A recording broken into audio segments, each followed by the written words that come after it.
Ich hoffe, ihr hattet auch einen schönen Urlaub und macht aus euren Fotos und Videoaufnahmen ein schönes Erinnerungsvideo. In diesem Video möchte ich euch eine interessante und wirklich leicht umzusetzende Gestaltungsidee für Titel und Namen geben. Nachmachen lässt es sich in VideoVision oder Stages. Meist startet man in einem Urlaubsvideo ja mit einer Ortsangabe und deshalb füge ich zunächst eine Karte ein. Es öffnet sich der Kartenassistent und bei der Ortssuche kann ich dann meinen Urlaubsort heraussuchen. Ich bleibe mal in Potsdam, wo eure Lieblingssoftware herkommt. Ist der Ort gefunden, kann ich mir die Karte einrichten. Ich bestimme den Ausschnitt, wähle da etwas Prägnantes oder Interessantes. Man könnte auch noch in die Karte hineinzoomen oder herauszoomen. Je nach Programmversion und vorhandenen Erweiterungspaketen stehen verschiedene Kartenstile zur Auswahl. Ich nehme einfach mal diesen. Ist man zufrieden, übernimmt man die Karte ins Projekt. Ihr könntet die Karte auch noch einfärben. Das geht einmal entweder im Bildeditor mit den Bildeffekten aus der Toolbox oder auch hier mit den Farbeffekten oder dem LUT-Effekt. Ich lasse die Karte jetzt erstmal so, zeige euch aber später auch noch Variationen. So, die Karte steht als Hintergrund und darauf setze ich erstmal meinen Text. Ich füge das Textobjekt ein, gebe meinen Text ein, verwende hier am besten Großbuchstaben und eine Schriftart mit fetten Buchstaben. Wähle dann eine große Schriftgröße und vergrößere den Auswahlrahmen vom Text, damit du alle Buchstaben sehen kannst. Ich ziehe das jetzt wirklich fast auf das komplette Vollbild. Je nach Textinhalt kannst du zum Beispiel auch Zeilenumbrüche hier einfügen und du kannst auch den Zeilenabstand verringern. Probier da ein bisschen aus, was für deinen Ortsnamen am besten passt. Ich zentriere hier noch und verschiebe mir das auch noch ein bisschen manuell nach oben. Das könnte man theoretisch jetzt schon so lassen, aber ich möchte ja einen besonderen Effekt und deswegen hole ich mir den dynamischen Maskeneffekt aus der Toolbox und setze den zwischen Karte und Textobjekt. Der Maskeneffekt besteht aus zwei Bereichen, einmal der Inhaltsspur und einmal der Maskenspur. Als Maske verwende ich nun mein Textobjekt. Das ziehe ich hier in den Maskenbereich und dann erscheinen die Buchstaben so rot. Als Inhalt möchte ich jetzt aber nicht meine Karte verwenden, sondern ich hole mir die super praktische dynamische Rechteckform. Bei der Rechteckform kann man in den Eigenschaften die Farbe ändern. Ich lasse sie erstmal auf weiß. Und wenn ich jetzt den Maskeneffekt markiere, erkennen wir, dass nur der Teil von der weißen Rechteckform zu sehen ist, der durch unsere Buchstabenmaske definiert ist. Wir sehen also weiße Buchstaben. Ich möchte den Effekt aber genau andersherum. Und dafür muss ich die Maske umkehren. Und wir sehen jetzt, dass alles von der weißen Rechteckform zu sehen ist, außer der Bereich, der durch die Buchstabenmaske definiert ist.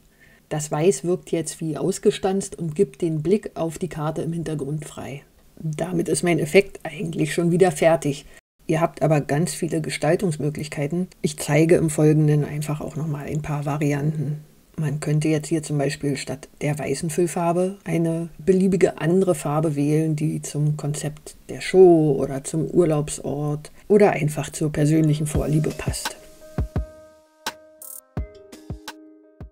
Eine weitere Möglichkeit wäre, im Hintergrund mit Fotos zu arbeiten. Ich kopiere das Kapitel und dann ersetze ich die Karte einfach mit einem Foto. Das Foto schneide ich noch zu und dann sieht es so aus. Da hier etwas Platz ist, kann ich das Foto im Hintergrund auch etwas verschieben und so besonders interessante Bilddetails in den Buchstaben sichtbar machen, wie hier die Atlasfigur vom jetzigen Potsdam Museum. Durch die Änderung der Rechteckfarbe erhält man auch hier dann nochmal einen ganz anderen Eindruck von dieser Buchstaben-Foto-Kombination. Probiert da wirklich etwas aus. Ich füge mal noch ein zweites Beispiel ein, um euch zu zeigen, wie man das besser abstimmen kann, dass das Bild passend zu den Buchstaben ist. Für diesen Zweck kann man nämlich einfach die Reihenfolge der Objekte mal vorübergehend ändern. Hier möchte ich gern, dass die Fackel der Freiheitsstatue mit im Buchstaben N erscheint und das möchte ich jetzt hier nicht so blind umplatzieren, sondern ich ändere hier die Reihenfolge der Objekte. Ich ziehe mir das Hintergrundbild mit in den Maskeneffekt unter die Rechteckform und dann kann ich beides im Zusammenspiel beobachten und wenn ich jetzt hier mein Bild verschiebe, kann ich genau darauf achten, dass meine Fackel in einem Buchstaben ist und auch der Kopf der Freiheitsstatue und sogar noch etwas vom Buch zu sehen ist hier. Habe ich das fertig platziert, kommt das Bild einfach wieder an seine Stelle. Und hier auch nochmal gut zu sehen, ein weiteres wichtiges Gestaltungsmittel ist einfach die Schriftart, passend zu eurem Urlaubsort, passend zum Stil der restlichen Show. Es gibt unzählige Schriftarten, die man sich auch im Netz bei Bedarf noch herunterladen kann. Anstelle der Karte oder des Fotos im Hintergrund könnt ihr natürlich auch Videos verwenden. Im Hintergrund liegt einfach das Video. Der Aufbau ist identisch mit der Maske und dem Textobjekt. Und dann erhält man beim Abspielen diesen schönen Effekt. Man könnte in den Maskenbereich sogar noch weitere Objekte legen, weitere Texte oder grafische Elemente.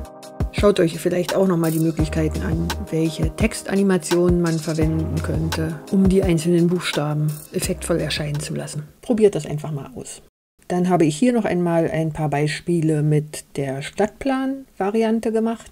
Das ist der Kartenstil Vintage aus dem Erweiterungspaket Unterwegs 2. Darüber liegt dann auch wieder meine dynamische Maske. Und hier habe ich zusätzlich ein weiteres Textobjekt verwendet. Also das Maskentextobjekt kopiert und dann die Deckkraft der Buchstaben auf 0% gestellt, so dass von diesem Textobjekt nur dieser schwarze Rand, diese Kontur vorhanden ist und diesen Inhalt dann nochmal etwas von der Rechteckfarbe abgrenzt. Selbiges hier mit blauer Landkarte und nochmal extra Textobjekt oben drüber für die Kontur der Buchstaben. Und hier ist dann die blaue Karte nochmal mit dem Latt-Effekt gefärbt. Wieder mit zusätzlicher Umrandung und dazu gibt es noch einen Rand um die ganze Gestaltung, die mit der dynamischen Rechteckform gemacht wurde. Ihr erinnert euch vielleicht an das Video, wo ich das vorgestellt habe. Ich verlinke es auch nochmal oben rechts. Hier mit dem Venedig-Schriftzug nochmal Varianten mit Foto statt Stadtplan im Hintergrund. Den Fotos kann man auch nochmal einen Kameraschwenk geben, so wie hier. Dann sieht man, wie sich der Inhalt der Buchstaben verändert. Bei der nächsten Variante hat nicht das Bild den Kameraschwenk, sondern die Flexikollage. Das ändert dann die Buchstabengröße. Und dann könnte man das noch weiter ausbauen und sowohl einen Kameraschwenkzoom an der Flexikollage als auch am Bild anbringen. Ich spiele die Beispiele auch gleich nochmal ab. Kombiniert euch die Bestandteile, die euch gefallen. Und letztlich muss man auch keine Ortsnamen verwenden. Das Ganze geht für alle möglichen Anlässe, zum Beispiel auch mit Namen zu einer Hochzeit oder zum Geburtstag. Zum Video wird es auch wieder einen Download im VIP-Club-Bereich geben. Wenn dir das Video gefallen hat, freue ich mich wieder über einen Daumen nach oben und kommentiere auch gern. Danke!